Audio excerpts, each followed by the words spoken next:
Meus irmãos, meus amigos, é uma satisfação imensa estar aqui mais uma vez com vocês. Que prazer, que honra, como é maravilhoso desfrutar da sua atenção. Agradeço pelo seu carinho, pelo seu afeto, pela sua atenção. Como sempre nós fazemos, rogamos ao nosso Mestre Maior, ao Messias, ao nosso Salvador, a sua paz. Como também sempre fazemos, logo no início nós rogamos a Deus, nosso Pai, nosso Criador, que Ele nos favoreça com as suas bênçãos, que elas possam nos alcançar a todos, em qualquer lugar que nos encontremos. O momento presente sempre está a nos convidar à reflexão, meditar, refletir, analisar, para que nós possamos escolher o melhor caminho. Hoje, mais do que nunca, o cuidado, o zelo. E eu volto hoje a tratar sobre um assunto que para muitos é tabu: amor livre. E de forma antecipada eu já quero compartilhar com vocês aquilo que você sabe. Você já aprendeu, se você é espírita, se você é cristão. Nós aprendemos com o cristianismo, com a doutrina espírita, de que toda e qualquer relação sexual envolve responsabilidade. Aliás, toda e qualquer ação, toda e qualquer conduta para uma pessoa sensata, ela convive com este termo, responsabilidade. Isso mesmo, responsabilidade. Talvez muitos não gostam de conviver com este termo, com este convite. Mas, em verdade, trata-se de um princípio cristão. E não só. O convite à responsabilidade é uma questão até mesmo de bom senso. Nós, de nossa parte, como espírita cristãos, como cristãos, nós não menosprezamos a realidade. Nós não sucumbimos às narrativas, às ilusões. Nós não menosprezamos a realidade. Sempre buscamos e sempre iremos buscar a verdade. Destes nossos pensamentos, você já deve ter percebido que, de nossa parte, nós não concordamos com a tese antes defendida pelo ministro de propaganda da Alemanha nazista de que uma mentira dita 1000 vezes se torna verdade. Nós sabemos que esta assertiva do ministro Joseph Goebbels, de que uma mentira dita 1000 vezes se tornará verdade, não é verossímil. Uma mentira sempre será mentira e a verdade se nos mostrará sempre. A realidade é que nos importa. Nós percebemos de forma clara que o Espiritismo talvez seja a única religião cristã que, reencarnacionista, ela pode sustentar aquilo que Emmanuel nos ensina no livro Vida e Sexo.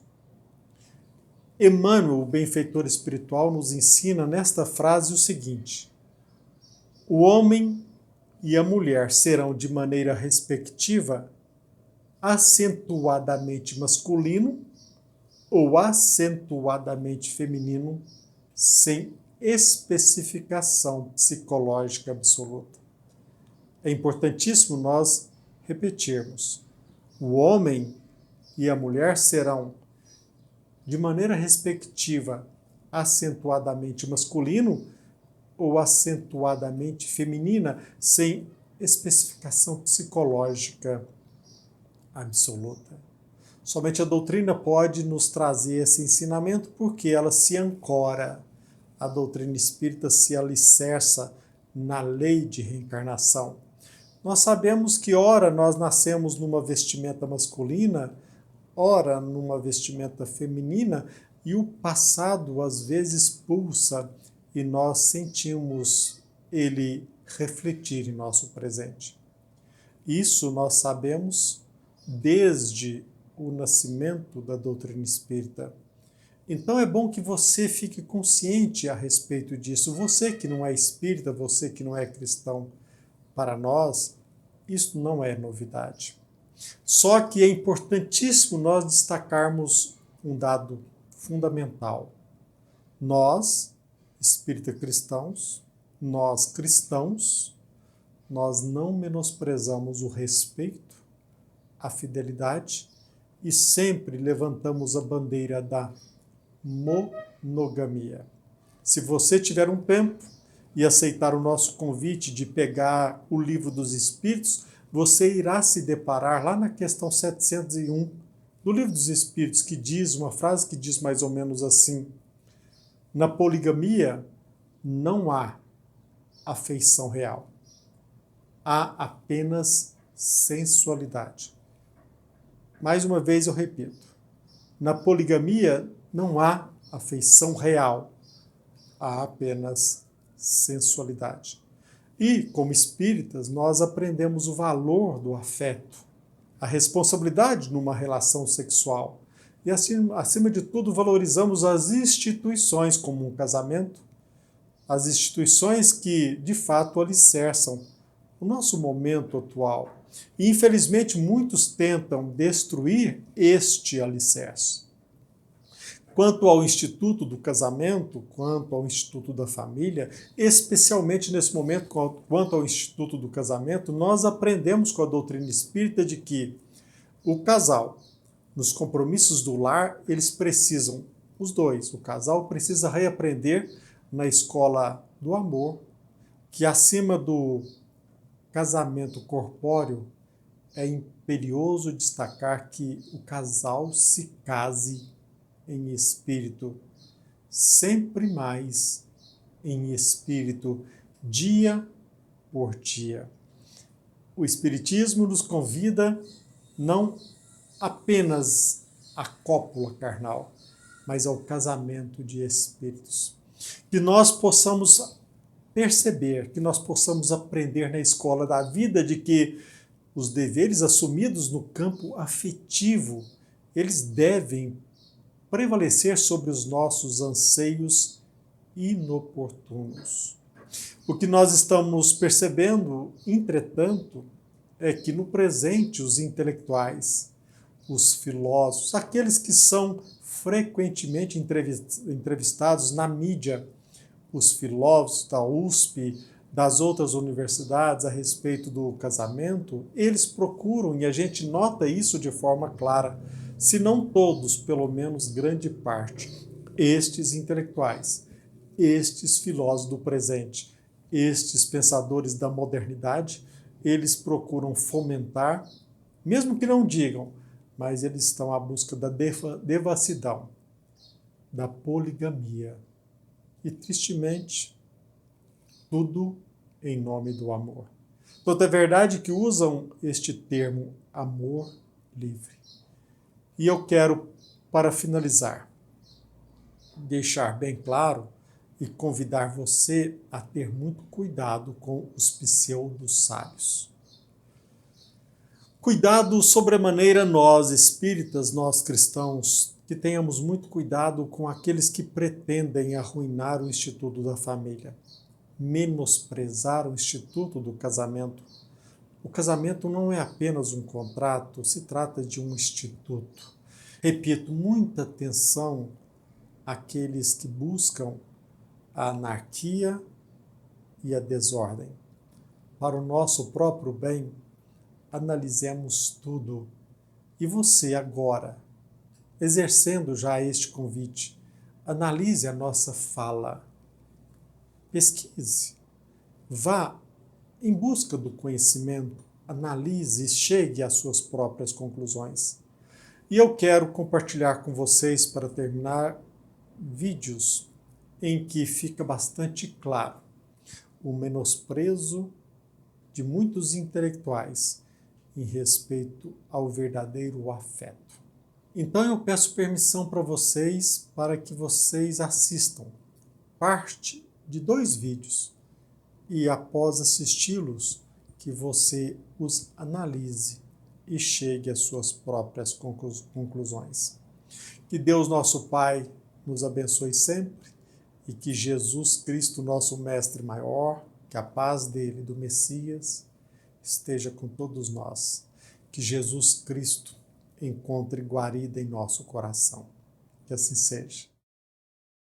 Na minha concepção, não existe forma revolucionária de fazer família. Ponto. Por quê?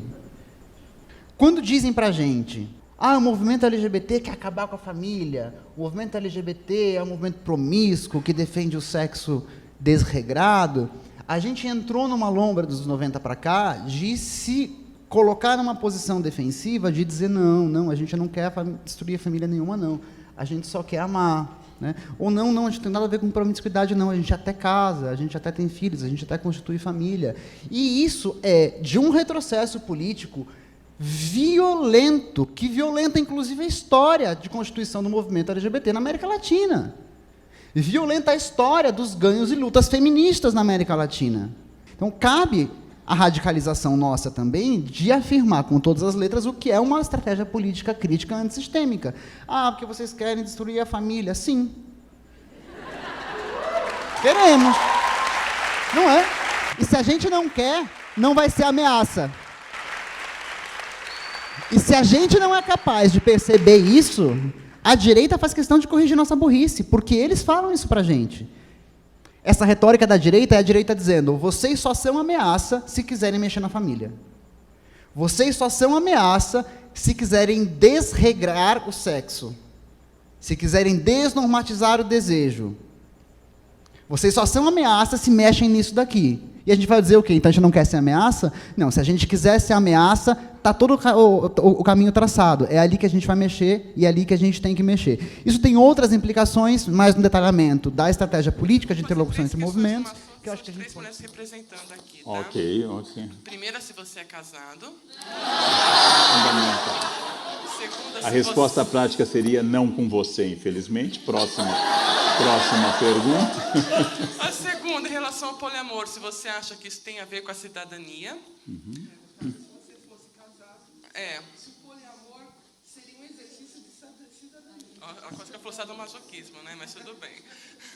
Poliamor, cidadania, era isso? E é uma... A minha questão é assim, eu não sou criança, não sou bebê, mas se você quiser colocar a tua mão na minha cabeça, eu agradeço. Ok. A bênção, né, João Deus? Sociedades tradicionais, especialmente as sociedades monoteístas, judaico-cristãs, islâmicas, tentaram definir o ser humano dentro de parâmetros muito estritos. No século XIX, quando entrou em colapso os grandes sistemas teológicos, os médicos ocuparam esse espaço, segundo Foucault. O sodomita, o pecador homossexual, se torna o homossexual da medicina. É uma transformação que Foucault analisou nos 3 volumes lindos da sua história da sexualidade. No século XX, o relatório Kinsey demonstrou que a identidade sexual vai de 1 a 7, indo do perfeitamente hétero ao perfeitamente homossexual, e que grande parte da humanidade está entre 3 e 5. Grande parte da humanidade. Por questão de cultura, por questão de tradição, por questão de repressão, nós nos definimos em alguns polos. Mas se fosse dada menos repressão, nós estaríamos entre 3 e 5. O relatório Haidt, quase 30 anos depois desse, sobre a sexualidade feminina, incorporou as medidas trazidas em 49 pela Simone de Beauvoir no livro Segundo Sexo, e as medidas de 1963 do livro da Betty Friedan, A Mística Feminina. E também mostrou que as mulheres têm uma oscilação de identidade de gênero tão grande quanto a masculina. Uma especialista francesa recente disse aquilo que eu citei no início, que nós temos hoje 7 bilhões de identidades sexuais. Em sexo, eu diria, citando um outro autor, que só tem 2 regras, universais e absolutas: nunca com menores e nunca contra a vontade de alguém. O resto pode. O resto pode. Sexo funciona exatamente como opinião. Se quiser dar, dê. É sua. Faça o que quiser. Não vá na onda dos conservadores. É seu, faça o que quiser. Mas pergunte se a pessoa quer. Em primeiro lugar, tome alguns cuidados. E não é obrigatório dar opinião. Você pode dá-la de vez em quando. Não há problema de dá-la frequentemente, mas podem restringir um pouco essa questão. Então, nunca com menores e nunca contra a vontade de alguém. Dá certo um casamento a 3? Sim. Dá certo o poliamor, ou seja, eu gosto da humanidade, matematicamente, uma pessoa adepta do poliamor, bissexual, ativa e passiva, tem mais escolhas do que esses seres limitados, que são os héteros ativos. Esses têm um limite muito grande. Por exemplo, ao ser um hétero ativo, eu tenho apenas 3,5 bilhões de hipóteses. E isso pode não ser suficiente para um desejo. Em todo caso, a identidade sexual é problematizada por nós. Ela é problematizada por nós. Somos nós que criamos esta problemática. Agora, sempre o meu objetivo é fazer pensar. Com a repressão sexual vem a cultura, teoria freudiana. Com o trauma sexual vem a cultura. Em países mais reprimidos, há mais filosofia. Em países mais liberais, há menos ou menos gente estudando. Logo, tem uma outra questão. Se nós começarmos a liberar, quais serão os liames e as margens que conterão os indivíduos? Provavelmente nenhum. E a partir disso, nós temos um novo tipo de sociedade. Então, citando música, qualquer forma de amor vale a pena, desde que se respeite. Valem formas de violência mutuamente consentidas? Sim. Podemos citar Freud, Lacan ou 50 Tons de Cinza. Tudo isso vai. A grande questão é que sexualidade é a caixa de Pandora para as pessoas adquirirem sua identidade. Ela é tão forte que faz que as pessoas percam a noção que a identidade sexual é um dado cultural. Causa horror, especialmente às mulheres, quando se dá o livro da Elizabeth Badinger, que é O Mito do Amor Conquistado, sobre o amor feminino, em que se diz com clareza aquilo que todo historiador sabe. As mães não amavam os filhos até o século XVII, passaram a amá-los a partir do século XVII, por um esforço da igreja, da literatura e da história da arte, para preservar mais as crianças. É difícil encarar que o amor materno pelos filhos é uma produção cultural, que não quer dizer que as mães não amem os filhos, quer dizer que isso é histórico. As pessoas dão a vida pelos filhos hoje, não davam. Os pais de João e Maria abandonaram os filhos na floresta para morrer. Hansel e Gretel, história que os irmãos Grimm tornaram texto em 1812, mas que é uma história do século XIV. Ou seja, amar os filhos é um dado cultural. A grande questão é que a matriz sexual é um mistério. E as tentativas de mudá-la têm sido fracassadas em todos os regimes. A União Soviética, ateia e comunista, dava eletrochoque em homossexuais, para que, pelo método Pavlov, mostravam imagens de mulheres sem choque, imagem de homens e davam choque. Para que, pelo método Pavlov, você criasse o trauma e passasse a gostar do correto. O resultado disso é quase sempre o suicídio, porque você cria um choque entre a sua matriz sexual e aquilo que a sociedade aceita. Há homens com identidade feminina, há homens com identidade bissexual, há mulheres que têm um longo casamento hétero, feliz sexualmente, brigam com o marido e são felizes com uma outra mulher, sem uma identidade clara. Qual é o problema disso? Nós ainda não sabemos como se forma a matriz, se isso é genético ou cultural, uma combinação dos dois. Mas sabemos que a tentativa de conduzir isto a gavetas e escaninhos dá problema. Então a sociedade seria mais feliz se cada um cuidasse dos seus orifícios, descobrisse o que fazer com eles, ou não fazer, porque obviamente também os assexuados, que é outro grupo, há duas categorias de assexuados, que são os que propõem uma vida sem sexualidade genital e os casados em geral, que tem uma outra categoria de assexuamento, que é muito importante também. Como eu disse no Jô Soares, a Igreja Católica é genial como estratégia, eu a estudo há 30 anos, a Igreja comete um grave erro. Para afastar os padres do sexo, impediu o casamento. A única coisa que afasta do sexo é o casamento. É só casando que você para de pensar nisso, beija a esposa na testa, passa a usar moletom, usa croque, né? Chama de mãe, que é para garantir que não tenha nenhuma sexualidade, e é feliz, foca na carreira, lê mais do que nunca, né? Diminuem as despesas com alimentação, porque você compra em maior quantidade. Eu recomendo a todo mundo. Paulo já disse, é melhor não casar, porém, É melhor casar que viver abrasado ou queimando. E Paulo tinha razão. Casando, a brasa termina por completo. O pijama é a mortalha do sexo, não? O pijama é a